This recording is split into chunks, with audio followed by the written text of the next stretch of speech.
Irmãos, mais uma vez, boa noite. Graça e paz. Essa semana no trabalho, no estágio, né? Todos aqui já estão familiarizados que eu faço estágio na primeira vara de Cabo Frio, no TRT, no Parque Burro.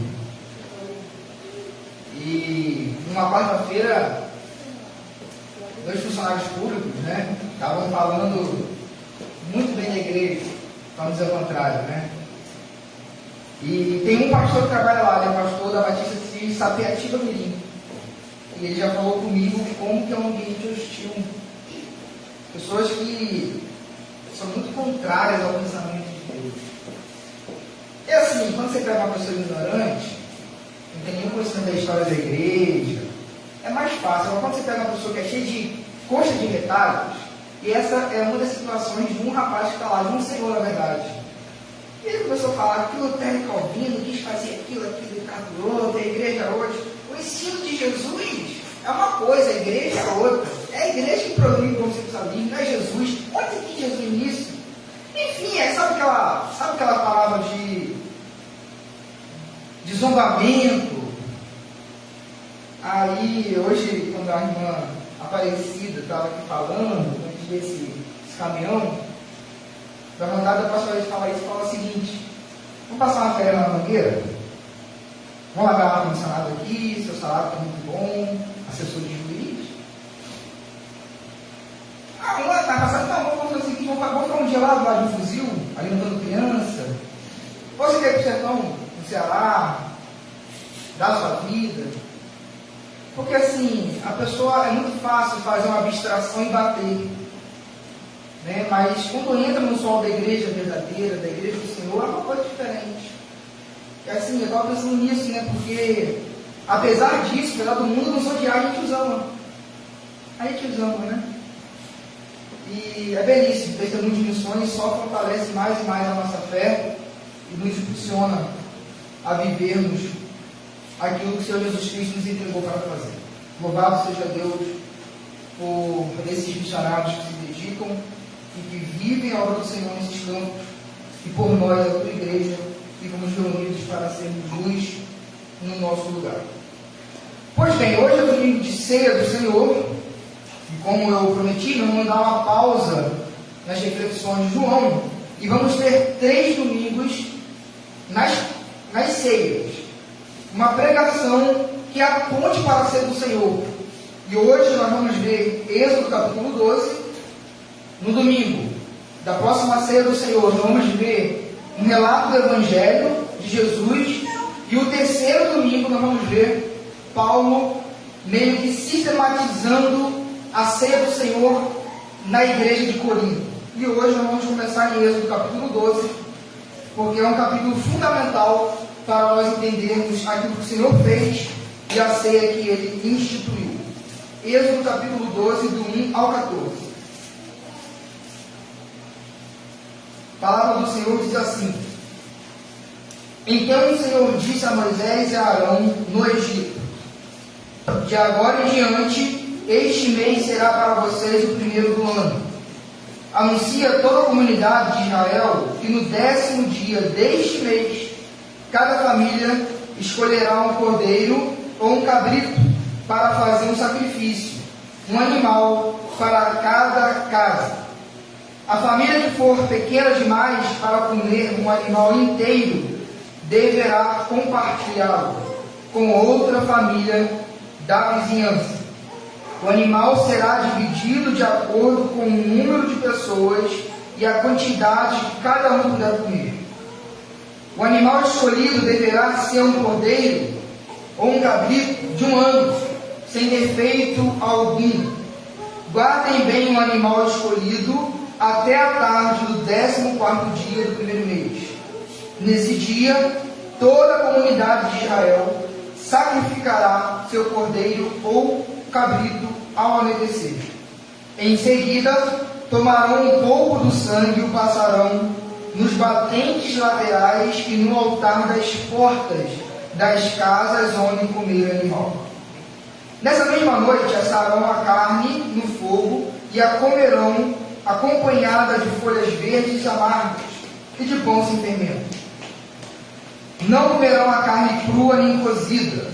O animal todo, incluindo a carne, as pernas e as vísceras, deverá ser assado no fogo. Não deixem sobras para a manhã seguinte. Queimem o que não for consumido antes do amanhecer. Estas são as instruções para quando fizerem a refeição. Estejam vestidos para a viagem, de sandália nos pés e cajado na mão. Façam a refeição apressadamente, pois é a Páscoa do Senhor. Nessa noite passarei pela terra do Egito e matarei todos os filhos mais velhos e todos os primeiros machos dentre os animais da terra do Egito. Executarei juízo sobre todos os deuses do Egito, pois eu sou o Senhor. Mas o sangue dos batentes da porta servirá de sinal e marcará as casas onde vocês estão. Quando eu vir o sangue, passarei por sobre aquela casa. E quando eu ferir a terra do Egito, a praga de morte não os tocará. Este será um dia a ser recordado. Todo ano, de geração em geração, vocês celebrarão como festa especial para o Senhor. Essa é uma lei permanente. Pois bem, aqui Deus está instituindo aquilo que nós conhecemos como a festa da Páscoa. E essa festa, ela é muito importante para nós entendermos aquilo que Jesus fez para cumprir a antiga aliança e inaugurar a nova. Porque foi exatamente numa ceia de Páscoa que ele instituiu a ceia do Senhor e deu uma ordenança à igreja. Por isso, nós chamamos a ceia do Senhor, juntamente com o batismo, das duas ordenanças que o nosso Senhor deu à igreja. E a Páscoa, ela é uma sombra, ela é um tipo, ela mostra aquilo que haveria de vir. Toda a festa pascual aponta para aquele que João Batista apontou, dizendo: eis o Cordeiro de Deus que tira o pecado do mundo. Então, em Cristo Jesus, essa festa é cumprida, é realizada de forma cabal e efetiva. Por isso, a importância de nós estudarmos a festa da Páscoa, que era a sombra daquele que haveria de vir, que é o Cordeiro Pascal que Deus deu para a salvação de todo mundo, que é Jesus Cristo. Por isso, iremos iniciar em 3 domingos na festa da Páscoa. Mas eu quero começar hoje com o versículo 14, o último. Traz para frente.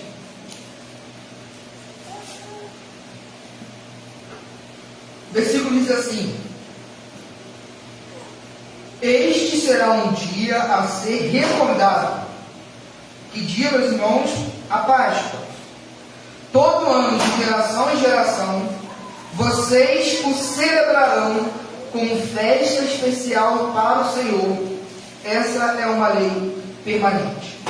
Então observe que a Páscoa, quando ainda estava sendo instituída, já foi também ordenada que anualmente o povo de Israel a celebrasse. Por quê? Porque a festa da Páscoa seria um memorial anual daquilo que Deus haveria de fazer com o povo de Israel.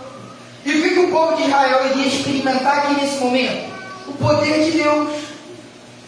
De que maneira o poder de Deus se revelou? Libertando os hebreus do poder e da tirania do Egito, que era a maior nação da época. Então, anualmente, os israelitas iriam se juntar, e eram em famílias, para que pudessem se lembrar e celebrar o ato salvífico e libertador de Deus.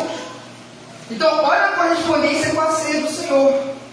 Quando mensalmente nós celebramos e trazemos à memória aquilo que o Senhor fez por nós na cruz. E com isso o Senhor nos ensina que a função da memória, trazer a nossa mente, é uma função não somente natural, mas deve ser proposital da igreja. É importante que nós, enquanto igreja do Senhor, nós possamos de maneira proposital trazer à memória aquilo que traz esperança. Não somente esperar que o Espírito de Deus nos ilumine acerca de algo, ou nos direcione de forma intuitiva, mas trabalhar na memória para trazer a ela a luz da palavra de Deus. Por isso a importância da meditação, de nós ordenarmos o dia do mês para a ceia do Senhor, porque de maneira proposital nós estamos trazendo à memória aquilo que o Senhor fez por nós, que é o que nos dá a esperança do futuro. E agora, a irmã Elisa não vai projetar porque eu falei com ela, mas eu vou ler para vocês o versículo 48 do capítulo 12. Versículo 48 do capítulo 12. Se os estrangeiros que vivem entre vocês quiserem celebrar a Páscoa do Senhor, poderão? Poderão, mas tem a condição: todos os homens dentre eles devem ser circuncidados. Só então poderão celebrar a ceia do Senhor com vocês, como qualquer israelita de nascimento. Eu falei a ceia do Senhor, mas é a Páscoa do Senhor. Observe que além de ser celebrada anualmente, havia uma requisição, que era a circuncisão. E o que era a circuncisão? Era o sinal físico de que aquela pessoa se submeteu à aliança de Deus com Israel. Por isso é que nós, ao celebrarmos a ceia do Senhor, também exigimos o cumprimento de uma outra ordenança. Qual é? O batismo que o Senhor nos instituiu. Porque a circuncisão, ela também é uma sombra. Ela também apontava para uma realidade futura. E que realidade era essa? A circuncisão do coração. A obra que o Espírito de Deus faria naquele que crer. E uma vez que eu creio em Jesus, Paulo vai falar muito isso em Romanos, em Gálatas. O que acontece no nosso coração? Ele é circuncidado. E uma vez que eu fui circuncidado internamente, que eu reconheci Jesus como Senhor, eu vou me batizar. Porque a ceia do Senhor é uma manifestação visível de quem é o corpo de Cristo. Logo, a primeira ordenança que me identifica com aquele corpo não pode ser preterido, não pode ser negligenciado, porque, por uma questão de lógica, a primeira ordenança que faz com que eu me identifique com o corpo deve ser obedecida antes que eu celebre o fato do corpo de Cristo. Então é muito importante isso ser dito, porque até mesmo na Páscoa do Senhor havia essa pré-condição para a celebração. Dito isto, vamos ao versículo 1 do capítulo 12. Então o Senhor disse a Moisés e a Arão no Egito: de agora em diante, este mês será para vocês o primeiro do ano. Observe que a Páscoa não foi fruto de um planejamento humano. Veio de Deus, foi Deus que a instituiu e a transmitiu para Moisés e Arão. Observe que foi Deus quem deu a Páscoa para o povo de Israel, até porque isso jamais poderia passar na mente humana, uma vez que isso aqui representa aquilo que Cristo faria por nós. E a Páscoa é na história a manifestação de um plano eterno, porque o poder de Deus foi falado antes mesmo da fundação do mundo. Então o plano eterno em Deus está agora sendo arquitetado na história, de maneira que o povo de Israel possa ter um vislumbre daquilo que seria o plano cabal e efetivo de Deus que se cumpriria em Jesus Cristo. E a partir dessa ordenança, o Senhor falou que seria o primeiro mês do ano do povo de Israel. Ou seja, um novo calendário estava sendo feito e dado para Israel. Uma nova vida, uma nova perspectiva. Porque se tem algo que ordena a nossa vida, é o tempo que nós vivemos. E Deus fala assim, quando deu a Páscoa para Israel: a partir desse momento, um novo ano irá começar. Por quê, meus irmãos? Porque ali haverá uma ruptura drástica. No Egito, o povo de Israel não poderia ser quem ele foi destinado a ser. Um povo escravo, sem a terra de Canaã, um povo que ainda estava de maneira embrionária, crescendo, ganhando forma, mas não poderia ser aquilo que Deus queria que eles fossem ainda no Egito. Da mesma forma, a nossa vida, nós nunca seremos aquilo que Deus planejou que nós fôssemos enquanto não experimentarmos a Páscoa do Senhor, a ceia do Senhor, o Cordeiro de Deus. Porque não é a virada de ano que transforma o ser humano. Daqui a pouco vai ter o Réveillon, e a gente vai ter um monte de promessas de mudança, mas não muda.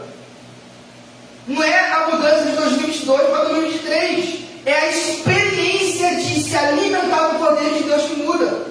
A nova vida é outorgada e dada por meio daquilo que Deus fez em Cristo Jesus. Isso aqui é extraordinário. Porque o povo que se via assolado, no outro dia está livre.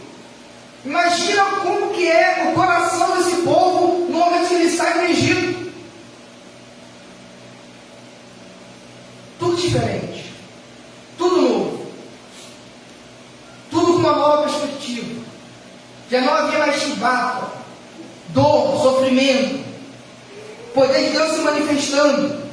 E o povo de Israel agora podendo ser conduzido por um servo de Deus para que fosse aquilo que Deus os destinou para ser. Então, meus irmãos, nós, enquanto igreja de Jesus Cristo, vamos experimentar cada vez mais um renovo de vida. Vamos experimentar de fato, de verdade, o cumprimento do nosso propósito, a partir do momento que nós sempre trazemos à memória aquilo que Cristo fez por nós na ceia do Senhor. Ao olharmos o pão partido, o cálice tomado, nós olhamos para o Cordeiro de Deus, estraçalhado por nós. Certamente, quando tomado com fé, causa impacto em nosso coração. Porque quando nós percebemos que Jesus fez o que fez por nós, há automaticamente um constrangimento do nosso coração em ser obediente e fiel àquilo que Ele fez e àquilo que Ele é em nossas vidas. Versículo 3 diz assim: anunciem a toda a comunidade de Israel que no 10º dia deste mês, cada família escolherá um cordeiro ou um cabrito para fazer um sacrifício, um animal para cada casa. A família que for pequena demais para comer um animal inteiro, deverá compartilhá-lo com outra família da vizinhança. O animal será dividido de acordo com o número de pessoas e a quantidade que cada um puder comer. Versículo 5. O animal escolhido deverá ser um cordeiro ou um cabrito de 1 ano e sem defeito algum. Meus irmãos, fica nítido a simbologia apontada para Cristo. O povo de Israel em família separariam um cordeirinho de 1 ano, macho sem defeito. Na flor da idade do cordeiro, ele seria sacrificado. O nosso Senhor foi sacrificado no início do ministério, com apenas 3 anos e meio de ministério, com ainda muita potencialidade a ser mostrada. Ele foi sacrificado. Lógico que tudo dentro da supervisão e da soberania de Deus, mas o cordeiro de 1 ano que ali foi sacrificado apontava para o ministério curto do nosso Senhor. Mas o que é mais importante é que esse cordeiro deveria ser totalmente sem defeito. Sem defeito. E nenhum cordeiro cordeiro poderia substituir-nos, porque não havia na raça humana ninguém que não fosse manchado pela morte do pecado, como nós compartilhamos aqui na quinta-feira passada. Cristo Jesus foi o único da descendência humana que não experimentou o pecado, portanto, sem nunca ter defeito algum. Nós podemos ver isso em Hebreus capítulo 4, versículo 15, 1 Pedro capítulo 2, versículo 22, que vai falar da impecabilidade do Cordeiro de Deus, que é Jesus Cristo, cumprindo de forma perfeita aquilo que o Cordeiro Pascual simbolizava.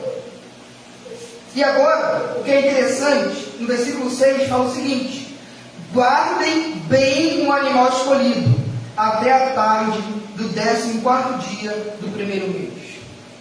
Então a família pegaria o cordeirinho de um ano, todo perfeito, guardaria por 4 dias. Por que guardar por 4 dias? Por que ficar esse tempo? Não poderia no mesmo dia pegar um rebanho perfeitinho ali e sacrificar? Meus irmãos, existe uma lição muito interessante aqui para nós. Isso todo mundo sabe. Se nós chegarmos em qualquer lugar, um zoológico, qualquer lugar que tenha bichinhos, fofinhos, pequenos, de um aninho, cria afeto em nós. É natural. É natural. A maioria dos animais nessa fase de infância do animal é algo fofo, bonito, que encanta, né? E o fato de ser um cordeiro perfeito significa que é um cordeiro muito bonitinho que estava ali. Não é aquele cordeiro manco, ferido, fedido. Não. Era um cordeirinho atraente. E aqui era o sacrifício feito em quê? Em família. Família de Israel tinha filhos ou não? Tinha filhos, meus irmãos. Agora imagina o seu filhinho. Será que você pegaria aquele cordeirinho? Porque 4 dias, você cuidando, sabendo que irá degolá-lo, certamente causaria um pavor, principalmente nas crianças. Papai, mas você vai fazer isso mesmo, filho preciso. Papai, mas você vai dar um cordeirinho preciso. É a ordem do Senhor. A casa iria celebrar a vitória, mas teve um preço. Deveria causar uma dor, um espanto, uma agonia. Eu já fui criado com galinha lá em casa. E quando meu pai matava a galinha, meu Deus, dava uma dor que só vendo. E eu não tinha afeição a galinha, mas pai, se eu matar a galinha, eu matava. Foi a primeira dificuldade. Agora imagina o cordeirinho. Então todo aquele apego faria com que a casa percebesse a dor. Mas dor de quem? A dor do Pai Celestial, que enviou o seu Filho, que passou 33 anos e meio aqui na terra, sem nenhum pecado, cativando as pessoas de bom coração, sendo atraente, sendo agradável, sendo um homem cheio de graça, porque João fala que a sua manifestação foi de graça e verdade. Naqueles homens que estavam buscando a verdade se encantaram com Jesus. E chegou um dia que o cordeiro teve que ser degolado. Porque a nossa salvação não dói em nós, mas dói no Pai Celestial, que ofertou o seu Filho em nosso lugar. Em nosso lugar. Versículo 7. Em seguida, tomarão um pouco do sangue, o passarão nos batentes laterais e no alto das portas das casas onde comerem o animal. Nessa mesma noite, assarão a carne no fogo, a comerão acompanhada de folhas verdes amargas e o pão sem fermento. O pão sem fermento, porque exigia do povo prontidão. O cordeiro vai ser sacrificado hoje à noite, por isso, cajado na mão, sandália nos pés, vestidos, porque tem que ser rápido. Não dava tempo de levedar a massa, gastar um tempo. Tinha que ser hoje. Hoje é o tempo. A ceia do Senhor será oferecido. Não somente os elementos, mas o Cordeiro de Deus é oferecido todo domingo aqui na igreja. Quem não sabe quanto tempo tem para viver só tem hoje. E a resposta do Evangelho de Deus exige prontidão. Não dá para postergar algo que é tão importante, meus irmãos. Se você soubesse que a sua casa iria cair hoje, se você não tomasse nenhuma providência, você iria correndo. E toda a igreja aqui tem sua falta. Realmente não, vai lá. Prontidão por algo que é inevitável se não tomarem uma providência, mas porque tem uma importância muito grande. Isso não é maior do que a oferta do Evangelho hoje à noite. Então não sei qual é a sua condição, mas não espere para amanhã aquilo que você pode fazer hoje. Sobretudo quando o fato é o Cordeiro de Deus oferecido.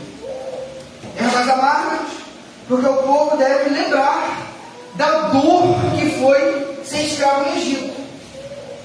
E nós devemos lembrar da dor que o pecado impôs sobre as nossas vidas. Meus irmãos, quando a gente olha para trás, as decisões que nós tomamos, o pecado que cometemos, Paulo fala assim, naquele tempo,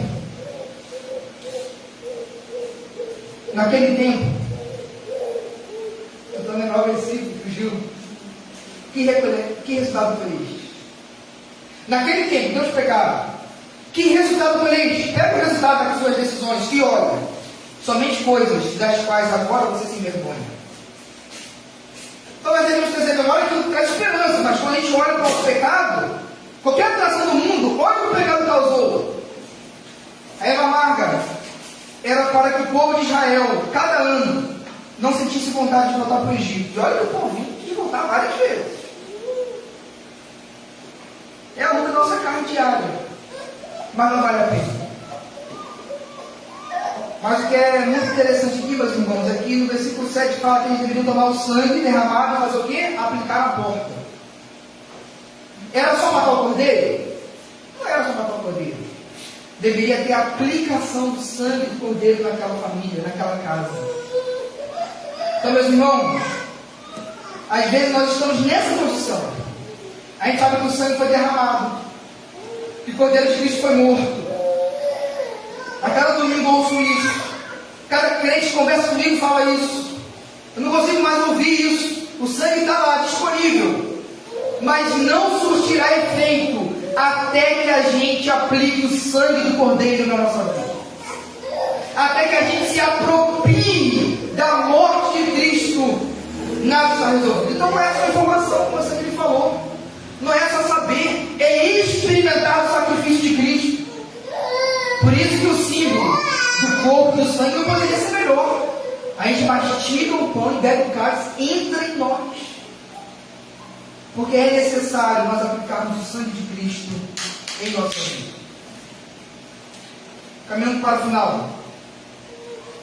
Versículo 13 diz assim: mas o sangue dos batentes das portas servirá de sinal e marcará as casas onde vocês estão. Quando eu vir o sangue, passarei por sobre a casa, e quando eu ferir a casa do Egito, a praga da morte não nos tocará.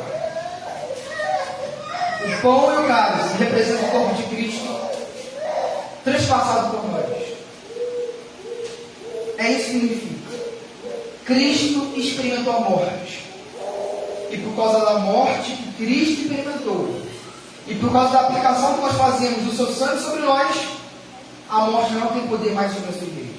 Meus irmãos, isso deve alegrar o nosso coração.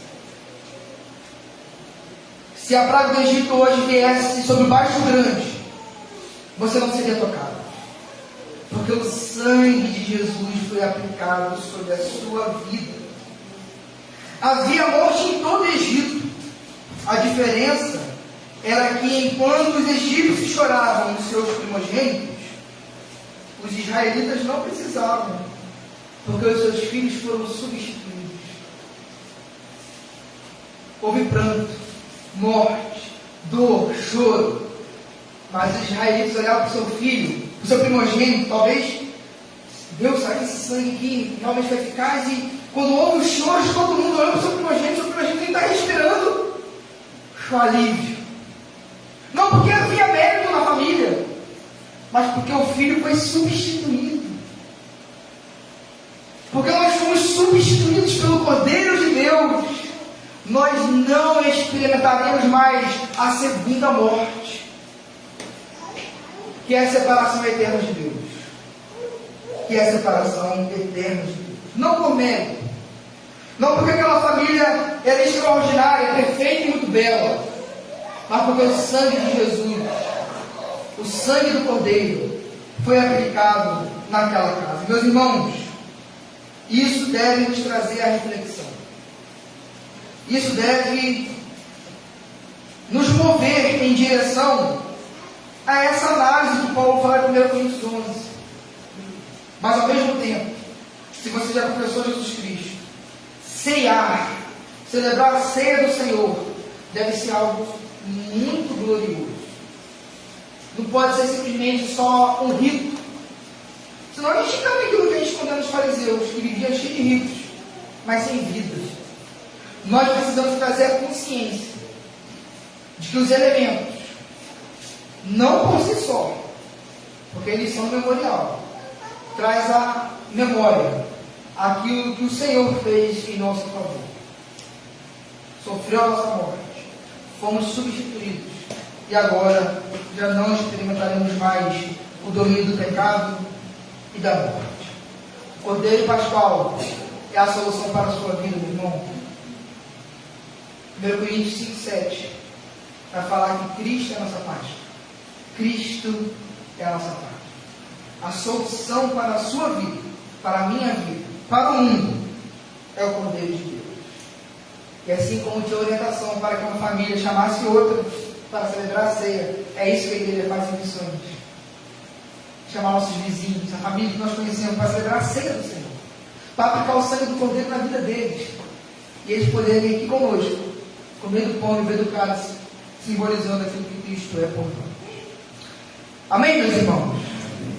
Louvado seja Deus pelo Cordeiro de Deus.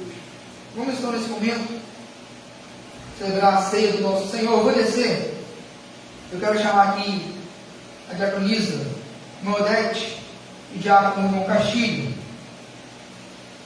aqui à frente, para que possa estar nos auxiliando na ceia do Senhor. Diaconisa Odete e o irmão Castilho.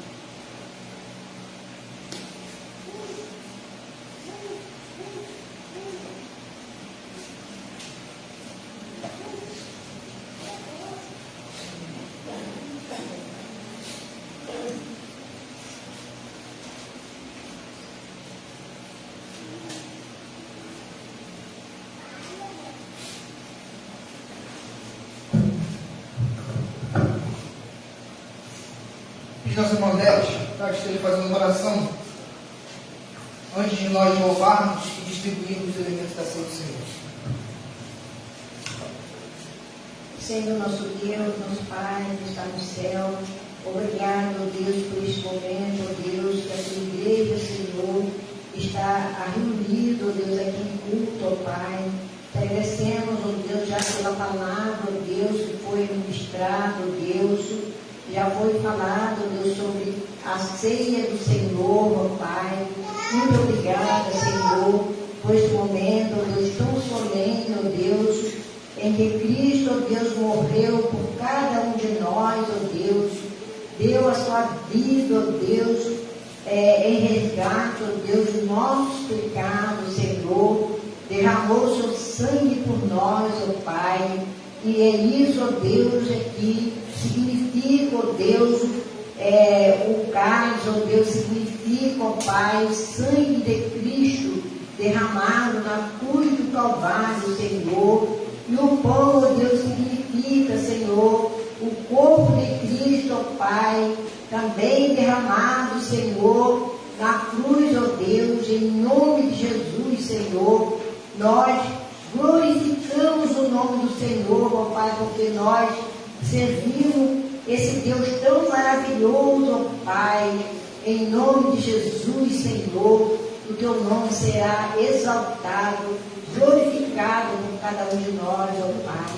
Te agradecemos pela tua igreja, Deus, por este momento, Deus, tão solene, Deus, que estamos aqui diante do Senhor neste momento, Pai.